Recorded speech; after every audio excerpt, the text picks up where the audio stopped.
नमस्कार दोस्तों, impress on classes में आपका स्वागत है। आज हम डिस्कस करेंगे उत्तर का विशाल मैदान, नॉर्थ इंडिया ग्रेट प्लेन।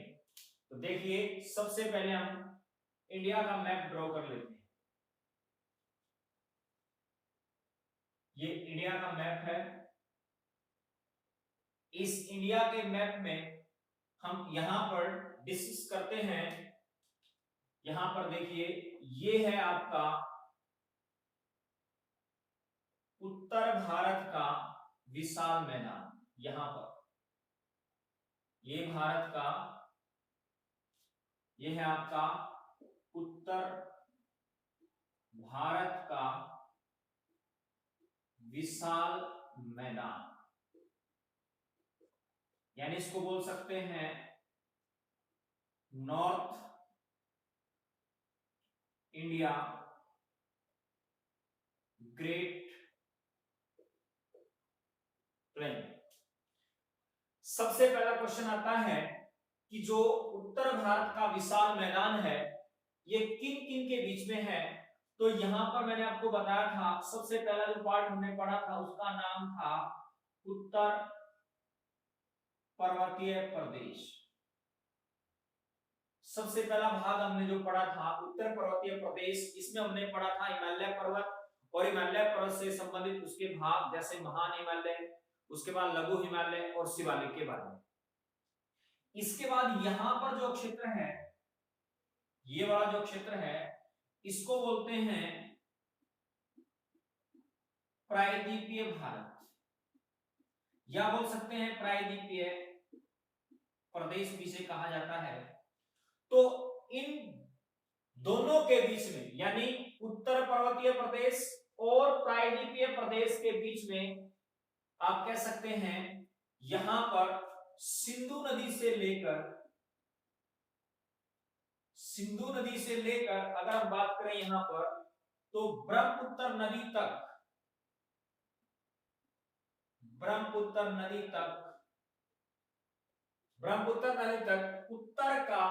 उत्तर भारत का विशाल मैदान फैला हुआ है। लगभग अगर हम बात करें इसकी लंबाई की, तो इसकी लंबाई है 3200 किलोमीटर। इसकी चौड़ाई की अगर बात करें, तो इसकी चौड़ाई है 150 से 300 किलोमीटर। और ऊंचाई की अगर बात करें, तो इसकी ऊंचाई लगभग आप कह सकते हैं 200 मीटर के आसपास है। अब क्वेश्चन आता है कि जो उत्तर भारत का विशाल मैदान है, इसका निर्माण कैसे हुआ। तो उत्तर भारत के विशाल मैदान का निर्माण कैसे हुआ, यहां पर प्रायद्वीपीय जो प्रदेश है, इस प्रायद्वीपीय प्रदेश में बहने वाली जो नदियां हैं, जैसे नर्मदा है, ताप्ती है, लूनी है, माही है, साबरमती है, यहां पर जो नदियां बहती हैं, ये अपने साथ क्या लेकर आती हैं, अवसाद लेकर आती हैं या सेडिमेंट्स लेकर आती हैं, और इस अवसाद को इस भाग में निक्षेपित कर देती हैं, डिपॉजिट कर देती हैं। तो जिसके कारण यहां पर आप कह सकते हैं इस मैदान का निर्माण हुआ। इसी प्रकार से उत्तर पर्वतीय प्रदेश से, यानी हिमालय के क्षेत्र से नदियां निकलती है, जैसे सिंधु,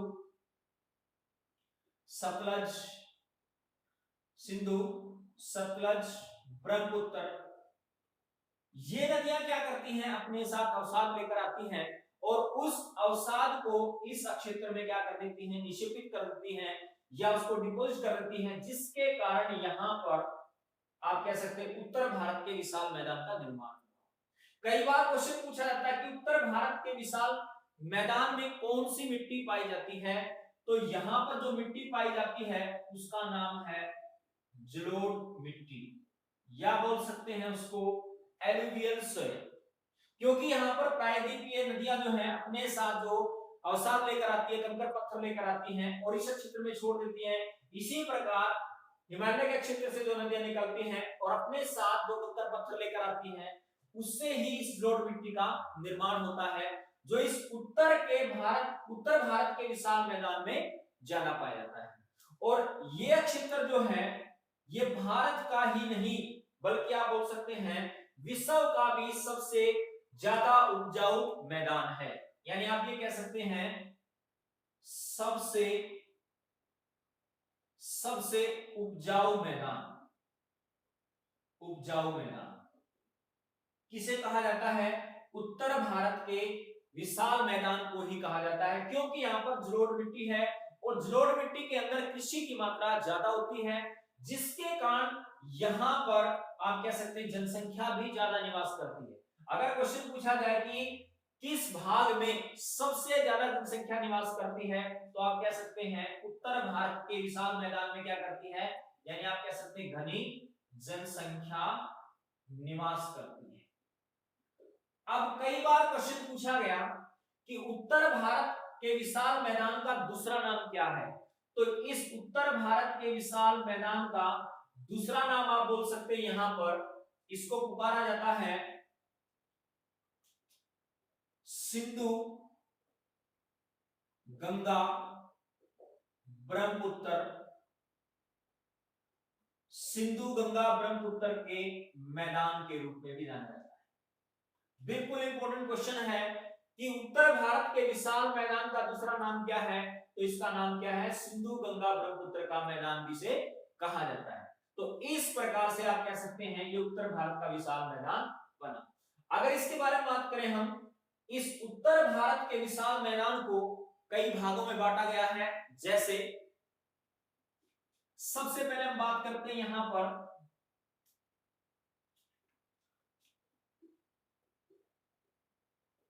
सिंधु का मैदान। सिंधु का मैदान देखिए, यहां पर आप कह सकते हैं जो सिंधु नदी है, उस सिंधु नदी के द्वारा ही यहां पर सिंधु के मैदान का निर्माण किया। यहां पर देखिए, इस सिंधु नदी के द्वारा ही, या सिंधु नदी अपने साथ जो कंकर पत्थर या मिट्टी लेकर आती है और उसको जमा कर देती है, जिसके कारण उस भाग को क्या कहा जाता है? सिंधु का मैदान कहा जाता है। इस सिंधु के मैदान का भारत में जो भाग है, या भारत में सिंधु के मैदान को बोलते हैं सतलज का मैदान।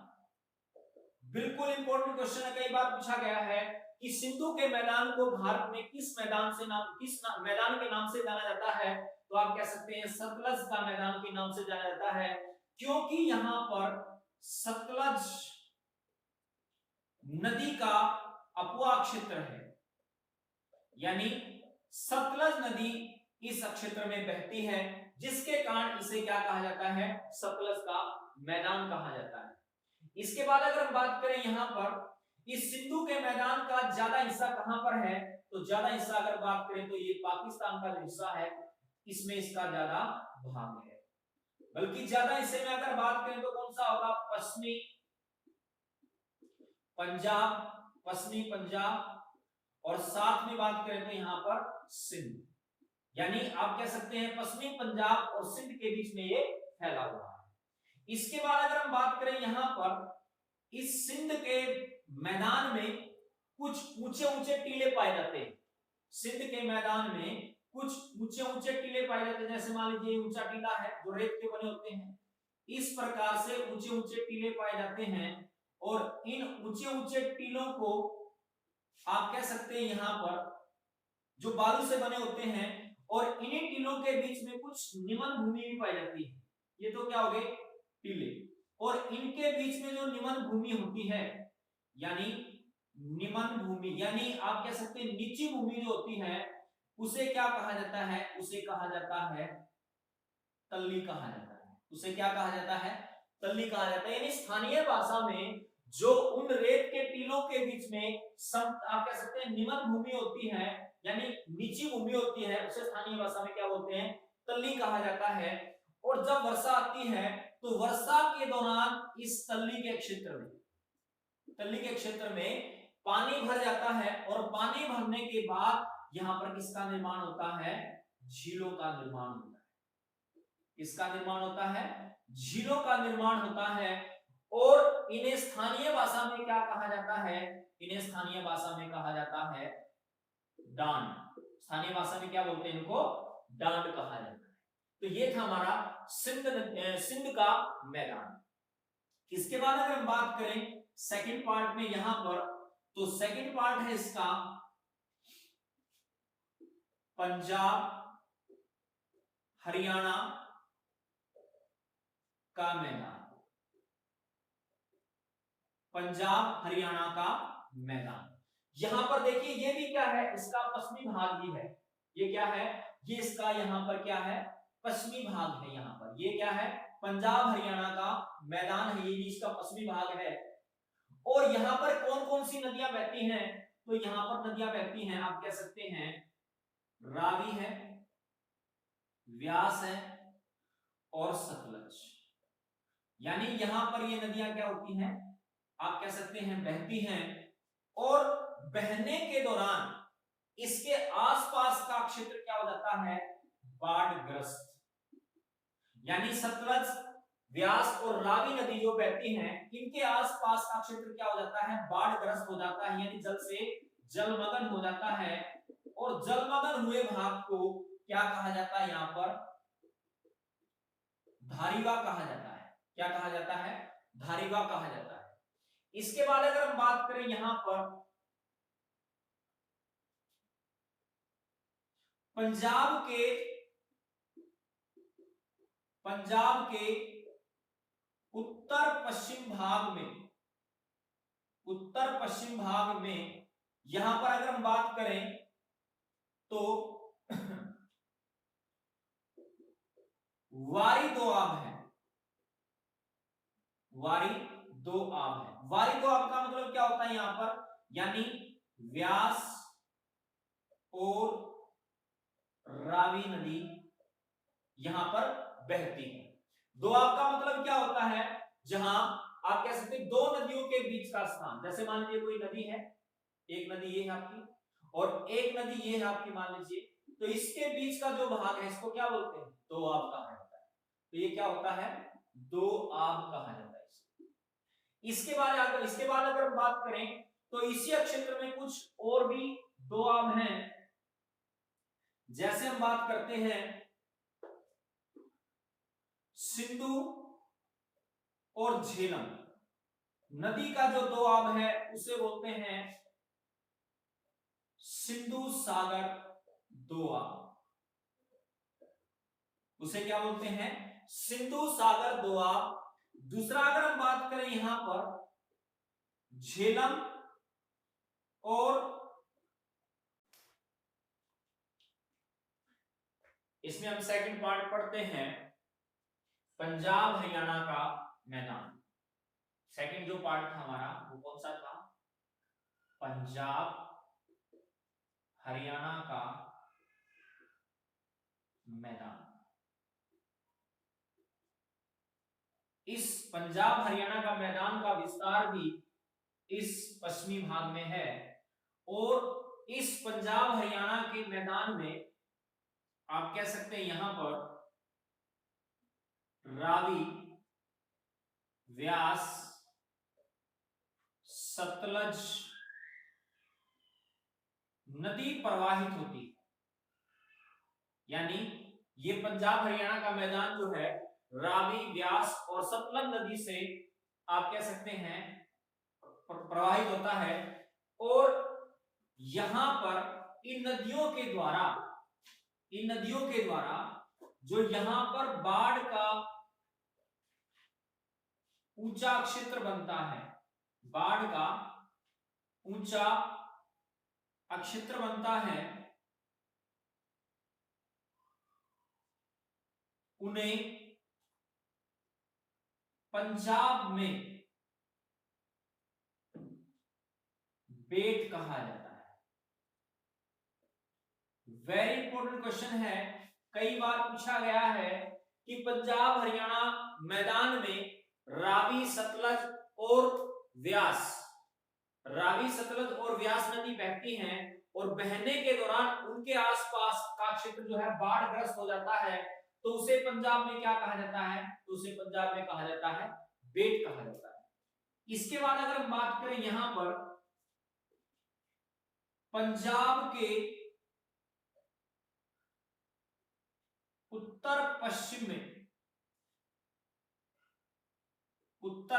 में आप कह सकते हैं दोआब है, जिसका नाम है वारी दोआब। दोआब क्या होता है, जैसे मान लीजिए एक नदी है, ये वाली एक नदी, ये वाली, इसके बीच का जो भाग है इसे क्या बोलते हैं, दोआब। यानी यहां पर रा से क्या हो जाएगा, रावी नदी, और वैसे क्या हो जाएगा, व्यास नदी। यानी व्यास नदी और रावी नदी के बीच का जो क्षेत्र है वो क्या कहलाएगा, दोआब कहलाता है। और पंजाब के उत्तर पश्चिम भाग में इसको क्या बोलते हैं, वारी दोआब। और पंजाब के पूर्वी भाग में इसे बिस्ट कहा जाता है, बिस्ट दोआब कहा जाता है। बिस्ट दोआब का मतलब क्या होगा, यहां पर व्यास नदी और सतलज नदी, व्यास नदी और सतलज नदी। इसके अलावा कुछ और भी यहां पर दोआब हैं, उसके बारे में डिस्कस करते हैं। जैसे मान लीजिए सिंधु, मान लीजिए हम बात करते हैं यहां पर सिंधु और झेलम नदी के बीच का जो दोआब है या दो क्षेत्र है, कौन कौन सी नदियों के बीच, सिंधु नदी और झेलम नदी। सिंधु और झेलम नदी के बीच का जो ये भाग है, इस दोआब को कहा जाता है सिंधु सागर दोआब। क्या कहा जाता है इसको, सिंधु सागर दोआब। तो यहां पर मान लीजिए कौन सी नदी है, सिंधु है, और यहां पर कौन सी नदी है, मान लीजिए आपकी, आप कह सकते हैं झेलम। तो इसके बीच के भाग को क्या बोलते हैं, सिंधु सागर दोआब। इसी तरह से अगर हम बात करें यहां पर झेलम और चिनाब नदी के बीच के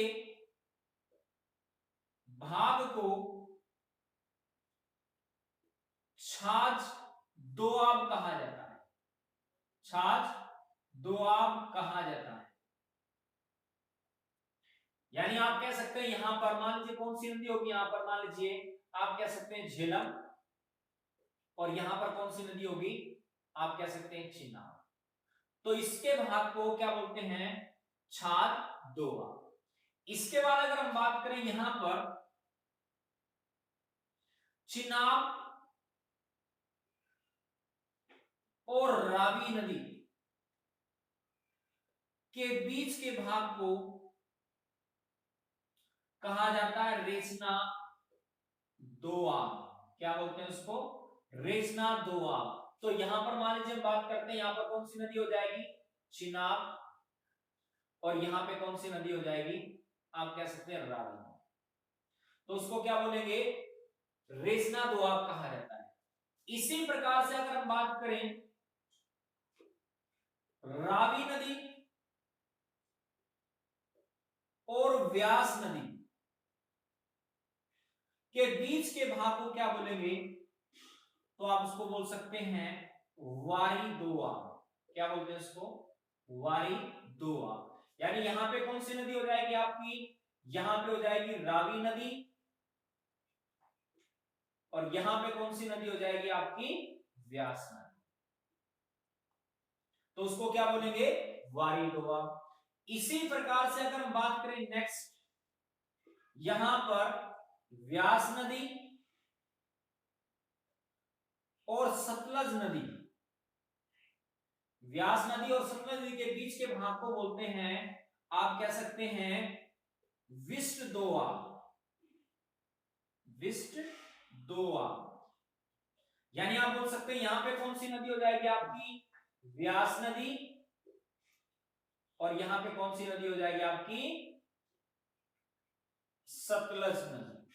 तो इसके बीच के भाग को क्या बोलते हैं, विश्व दोआब कहा जाता है। इसके बाद अगर हम बात करें इस पंजाब के दक्षिण के भाग को कहा जाता है हरियाणा का मैदान। जितने भी मैंने आपको यहां पर दो आप बताए हैं और पंजाब हरियाणा संबंधी बातें बताई, ये बहुत ही वेरी इंपॉर्टेंट है। इसके बाद अगर हम बात करें यहां पर थर्ड, राजस्थान का मैदान। कौन सा मैदान? राजस्थान का मैदान। राजस्थान का मैदान। सबसे पहले हम बात करें राजस्थान के दक्षिणी हिस्से में, राजस्थान के दक्षिणी हिस्से में ही क्या है, आप कह सकते हैं इसके दक्षिणी हिस्से में थार का मरुस्थल है। क्या है? थार का मरुस्थल है। और थार का मरुस्थल जो है ये भारत का सबसे बड़ा मरुस्थल है, या फिर बोल सकते हैं एशिया महाद्वीप का सबसे बड़ा मरुस्थल है। कई बार क्वेश्चन आता है कि डेजर्ट किसे कहा जाता है, यानी मरुस्थल किसे कहा जाता है? तो ऐसा क्षेत्र जहां पर कोई भी वनस्पति ना उगे, या कह सकते हैं जहां पर वर्षा का जो आप कह सकते हैं वितरण जो है वो 50 सेंटीमीटर से कम हो। मरुस्थल केवल रेत का ही नहीं होता, बल्कि वो बर्फ का भी हो सकता है, यानी जहां पर कुछ भी पैदा ना हो या जहां पर कोई भी वनस्पति पैदा ना हो उसे क्या कहा जाता है? मरुस्थल कहा जाता है। तो थार का मरुस्थल जो है राजस्थान के दक्षिणी हिस्से में स्थित है। इसके बाद अगर हम बात करें यहां पर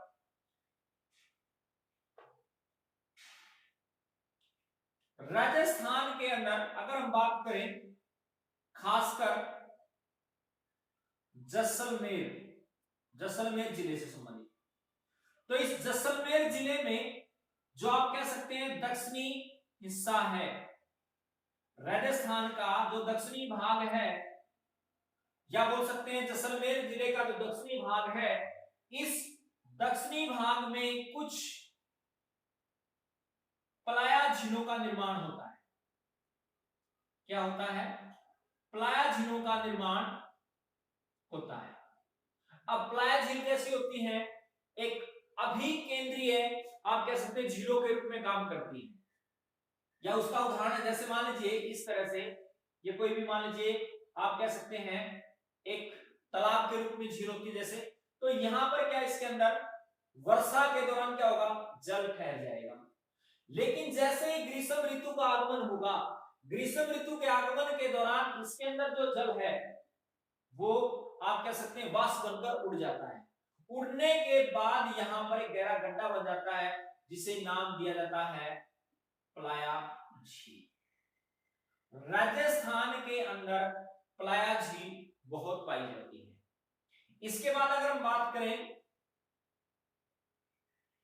और इन्हें स्थानीय भाषा में क्या कहा जाता है? प्लाया झीलों को, प्लाया झीलों को स्थानीय भाषा में रण कहा जाता है। वेरी इंपॉर्टेंट क्वेश्चन है, कई बार पूछा गया है। प्लाया झीलों को स्थानीय भाषा में क्या कहा जाता है? रण कहा जाता है। इसके बाद अगर हम बात करें जो अरावली पर्वत है हमारा,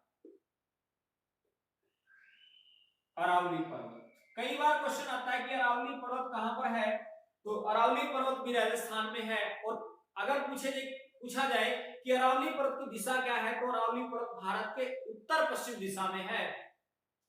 और अरावली पर्वत विश्व का आप कह सकते हैं विश्व का अवशिष्ट पर्वत के रूप में जाना जाता है, यानी आप कह सकते हैं अरावली पर्वत विश्व का सबसे प्राचीनतम अवशिष्ट पर्वत है। अवशिष्ट का मतलब होता है बचा हुआ, यानी जब पर्वतों का निर्माण हो रहा था तो निर्माण होने के दौरान उसमें से पर्वतों का कुछ भाग अपरदित हो गया, यानी इरोजन हो गया, और इरोजन होने के बाद उसका कुछ भाग वहां पर बच गया। तो बचने के बाद उसे जो नाम दिया गया उसे कहा गया अवशिष्ट पर्वत। तो अरावली पर्वत किसका एक अच्छा उदाहरण है? आप बोल सकते हैं अवशिष्ट पर्वत का अच्छा उदाहरण है। और इसी अरावली पर्वत के आसपास जो नदियां निकलती हैं, नदियां निकलती हैं, उन नदियों के आसपास का जो क्षेत्र है, या यह नदियां जो निकलती हैं और इस क्षेत्र में जो अफवाह करती हैं, अपने जल को फैलाती हैं, उस भाग को क्या कहा जाता है? बांगर प्रदेश के नाम से जाना जाता है। और बांगर प्रदेश की जो भूमि उर्वर होती है, यानी आप कह सकते हो उपजाऊ होती है, उसे स्थानीय भाषा में क्या बोलते हैं? उसे स्थानीय भाषा बोलते हैं, उसे रोही कहा जाता है। तो ये था राजस्थान का मैदान। इसके बाद अगर हम बात करें यहां पर इसी उत्तर भारत के विशाल मैदान से संबंधित, तो उत्तर भारत के विशाल के मैदान में यहां पर देखिए, जो उत्तर भारत का विशाल का मैदान है, इस मैदान का आप कह सकते हैं ऊपर का जो पार्ट हमने पढ़ा था उसका नाम क्या था? शिवालिक। क्या नाम पढ़ा था उसका? जो आप कह सकते हैं हिमालय पर्वत का आप कह सकते एक भाग था, जिसको शिवालिक या क्या बोल सकते थे? बाह्य हिमालय। क्या बोलते थे इसको? Outer Himalayas. इस शिवालिक के बिल्कुल आप कह सकते हैं दक्षिण में, बिल्कुल इसके दक्षिण में, मान लीजिए यहां पर अगर बात करें तो यहां पर दक्षिण में जो प्रदेश है, दक्षिण में जो प्रदेश है उसे कहा जाता है भावर प्रदेश। क्या बोलते हैं उसको? भावर प्रदेश कहा जाता है। इस भावर प्रदेश का निर्माण किससे हुआ? जो आप कह सकते हैं हिमालय से निकलने वाली जो नदियां हैं, हिमालय से मान लीजिए इस क्षेत्र से जो निकलने वाली जो नदियां हैं, वो नदियां क्या करती हैं? अपने साथ कंकर पत्थर लेकर आती हैं और कंकर पत्थर को यहां पर क्या कर देती हैं? डिपॉजिट कर देती हैं, जिसके कारण यहां पर आप कह सकते हैं भावर प्रदेश का निर्माण हुआ। कई बार क्वेश्चन आता है कि भावर प्रदेश का निर्माण किससे हुआ है? तो आप कह सकते हैं कंकर पत्थर से हुआ है। और ये कंकर पत्थर कहां से आया? आप कह सकते हैं हिमालय की जो नदियां हैं वहां से आप कह सकते हैं इनको डिपॉजिट किया गया, वहां पर आप कह सकते हैं उनको निक्षेपित किया गया है। कई बार क्वेश्चन आता है कि भावर प्रदेश को इस शिवालिक क्या बोलते हैं? जलोढ़ पंख। वेरी इंपॉर्टेंट क्वेश्चन है। भावर प्रदेश को ही शिवालिक का क्या बोलते हैं? शिवालिक का जलोढ़ पंख कहा जाता है। वेरी इंपॉर्टेंट क्वेश्चन, ध्यान रखना, शिवालिक का जलोढ़ पंख कहा जाता है। इसका मतलब क्या होता है? देखिए,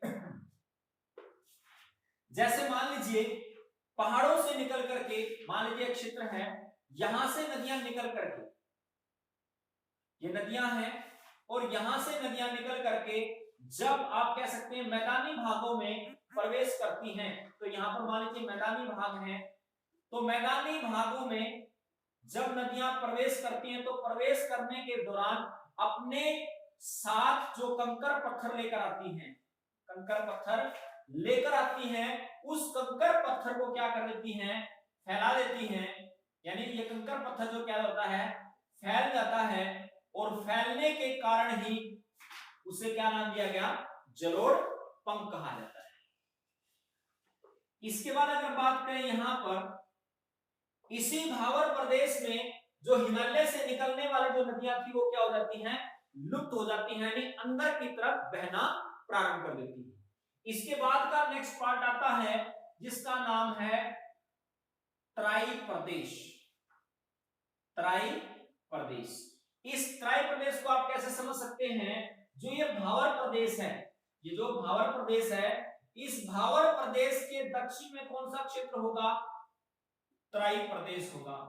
अब इस भावर प्रदेश में जो नदियां बहती थी वो नदियां क्या हो गई थी? लुप्त होने के बाद वो तराई प्रदेश में क्या हो जाती हैं? आप कह सकते हैं आ जाती हैं, या तराई प्रदेश में पुनः बहने लगती हैं, जिसके कारण यहां पर नदियां बहते हुए उस जल को आसपास के क्षेत्र में फैला देती है, जिसके कारण यहां पर कौन सा क्षेत्र बन जाता है? दलदलीय क्षेत्र बन जाता है। दलदली क्षेत्र बन जाता है और यहां पर वनों का विस्तार भी क्या मिलता है? ज्यादा होता है, यानी वन यहाँ पर क्या होते हैं, ज्यादा होते हैं। वर्तमान समय में इन वनों को काटकर यहाँ पर क्या करनी शुरू कर दी है, खेती करनी शुरू कर दी है, यानी कृषि का उत्पादन होना शुरू हो गया है। इसके बाद थर्ड पार्ट की अगर बात करें, तराई प्रदेश के बाद देखिए आपका आता है बांगर प्रदेश। कौन सा प्रदेश, बांगर प्रदेश। यानी तराई प्रदेश के दक्षिण में कौन सा प्रदेश होगा, आप कह सकते हैं थर्ड नंबर पे बांगर प्रदेश। बांगर प्रदेश कौन सी मिट्टी से निर्मित है, या बोल सकते हैं पुरानी जलोढ़ मिट्टी से निर्मित है। उसके बाद अगर हम बात करें, इस बांगर प्रदेश में प्रत्येक साल या प्रत्येक वर्ष बाढ़ का पानी नहीं पहुंच पाता, क्योंकि यह नदियों से काफी दूर होता है। कई बार ये क्वेश्चन पूछा जाता है कि नदियों से काफी दूर जो आप कह सकते हैं उपजाऊ क्षेत्र होता है या पुरानी जलोढ़ मिट्टी से बना क्षेत्र होता है, उसे क्या कहा जाता है, उसे क्या कहा जाता है, बांगर प्रदेश कहा जाता है। और यहाँ पर प्रत्येक साल बाढ़ का पानी नहीं पहुंचता, क्योंकि ये काफी ऊंचा भाग है। उसके बाद यहाँ पर कई बार क्वेश्चन आता है कि जैसे मान लीजिए कोई भी दो नदी है और दो नदियों के बीच के भाग को मैंने आपको बताया था कि दोआब कहा जाता है, तो दो नदियों के बीच के भाग को इस क्षेत्र में, जैसे आप बोल सकते हैं इसमें आप कह सकते हैं गंगा यमुना के क्षेत्र में इसे किस नाम से जाना जाता है, तो इसे कहा जाता है बांगर प्रदेश। किस नाम से जाना जाता है, बांगर प्रदेश। और दूसरा क्वेश्चन मैंने आपको बताया था कि अरावली पर्वत के आसपास जो नदियां निकलती हैं और नदियां निकल करके अपने जल को आप कह सकते हैं आसपास लेके जाती हैं, तो उससे उस क्षेत्र को भी क्या कहा जाता है, बांगर क्षेत्र कहा जाता है। और बांगर क्षेत्र को वहां पर स्थानीय भाषा में क्या बोलते हैं, रोही कहा जाता है, जैसा मैंने आपको बताया था, राजस्थान के मैदान भी बताया था। इसके बाद अगर हम बात करते हैं यहां पर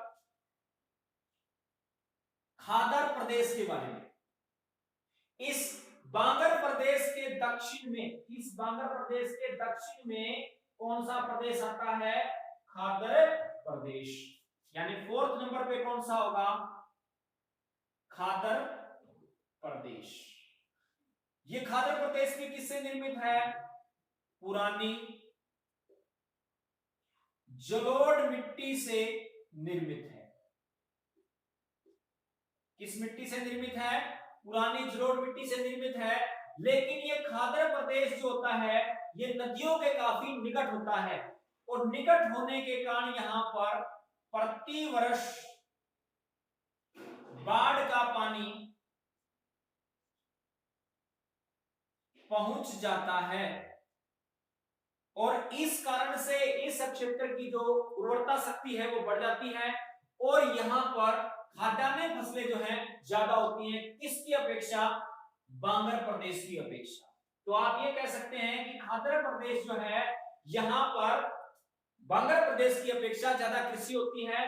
खासकर यह क्षेत्र आता है डेल्टाई क्षेत्र के अंतर्गत, डेल्टाई क्षेत्र के अंतर्गत। जैसे आप बोल सकते हैं इसमें गंगा ब्रह्मपुत्र नदी का डेल्टा जो है वो आप कह सकते हैं खादर प्रदेश का हिस्सा माना जाता है, क्योंकि यहाँ पर जो है कृषि क्या होती है, ज्यादा होती है। ज्यादा होने का कारण क्या है कि नदियां अपने साथ क्या लेकर आती है, बाढ़ लेकर आती है, और बाढ़ लाने के बाद उसके अंदर जो मिट्टी होती है उस मिट्टी को आसपास की तरफ फैला देती है, जिसके कारण उस मिट्टी में उर्वरता शक्ति ज्यादा हो जाती है।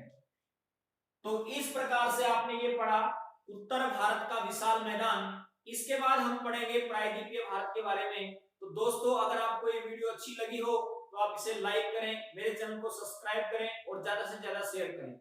अगर आप इस वीडियो को ज्यादा से ज्यादा शेयर करते हैं तो इससे मुझे बहुत ज्यादा आप कह सकते हैं मोटिवेट मिलता है, और मोटिवेट होने के बाद हम नई नई वीडियो बनाने की कोशिश करते हैं ताकि आपको ज्यादा से ज्यादा इसका लाभ मिल सके। धन्यवाद।